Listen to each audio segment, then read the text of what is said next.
भक्त गोरा कुभार। हरे कृष्ण हरे कृष्ण हरे कृष्ण हरे कृष्ण।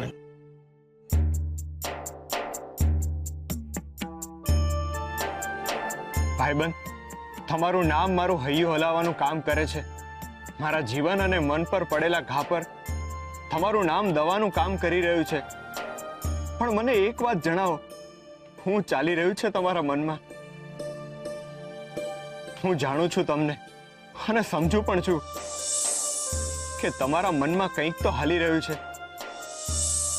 જ્યારથી મેં સંન્યાસ લેવાની વાત કરી છે ત્યારથી તમે મને બીજી બાજુ જ દોરી રહ્યા છો। મહારાજ મારા પિતા તુલ્ય હતા, એમના અગણિત ઉપકાર હતા મારા પર, ને મારી નજરની સામે જ તમે એમની હત્યા કરાવડાવી। પ્રભુ, આ સત્ય મને વિચલિત કરી રહ્યું છે।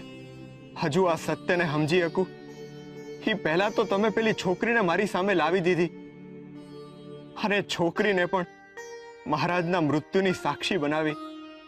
પ્રભુ, આવું કેમ થઈ રહ્યું છે મારા જીવનમાં? મારા સંન્યાસ તરફ જવાના માર્ગમાં કેમ આવી મુસીબતો આવી રહી છે? ક્યાંક તમે મને ગૃહસ્થી તરફ તો વાળી નથી રહ્યા ને? તમારી ઈચ્છા એમ તો નથી ને કે હું ગૃહસ્થીમાં રહીને જ મારું મન પરોવું? પણ મારા નાથ, હવે મારું મન સંપૂર્ણ રીતે તમારામાં પરોવાઈ ગયું છે।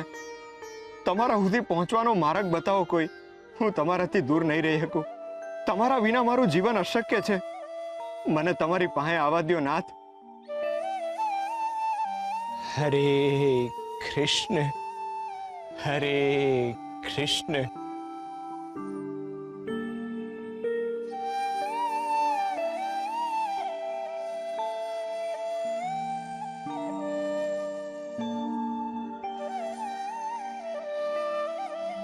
तुलसी बहू, તમને એક વાત કહું? તમારે પરવાનગી ના લેવાની હોય ભા। તમને ખબર જ હશે કે આપણા મહારાજનું મૃત્યુ થયું છે। મહારાજે જેવું છોડ્યું એ સાંભળ્યું ત્યારથી મને એક વિચાર બહુ હેરાન કરે છે।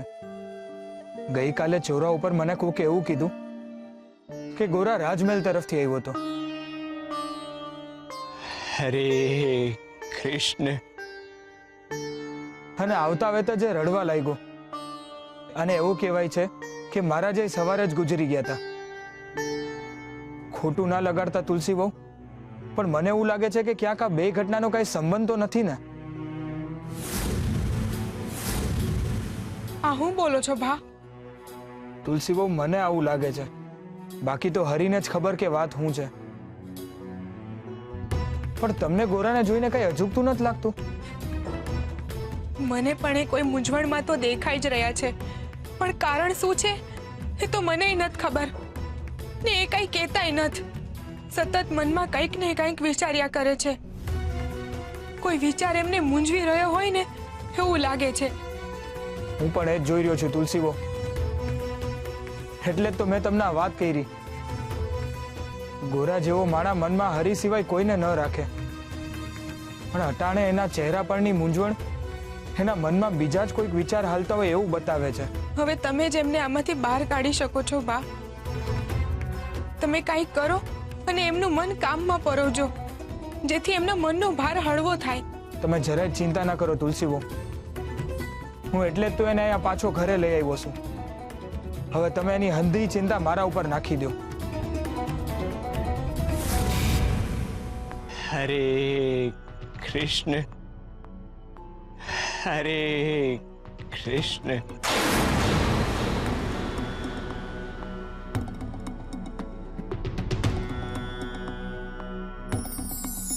સાચો માર્ગ। જીવન હંમેશા એક જ માર્ગ પર આગળ વધે છે, અને જો એ માર્ગ આગળ જઈને ખોટા સ્થળે જોડાતો હોય તો જીવનને ખોટી દિશામાં જવું પડે છે। મુશ્કેલ પરિસ્થિતિ એવા વાવાઝોડા જેવી છે જે મનુષ્યના જીવનને, જીવનના સત્યને અને સાચા મૂલ્યોને મનુષ્ય પાસેથી દૂર લઈ જાય છે। મુશ્કેલીના સમયમાં મનુષ્ય પોતાના સંસ્કાર અને સભ્યતાને પણ છોડી દે છે, પરંતુ આ જ સમય હોય છે મૂલ્યોને સાચવવાનો, મૂલ્યોને પકડી રાખવાનો, અને મૂલ્યોનું સન્માન કરવાનો. જે મનુષ્ય મુશ્કેલીના વાવાઝોડામાં આધ્યાત્મના વૃક્ષને પકડી રાખે છે એ ક્યારેય ખોટા માર્ગે નથી વળતો.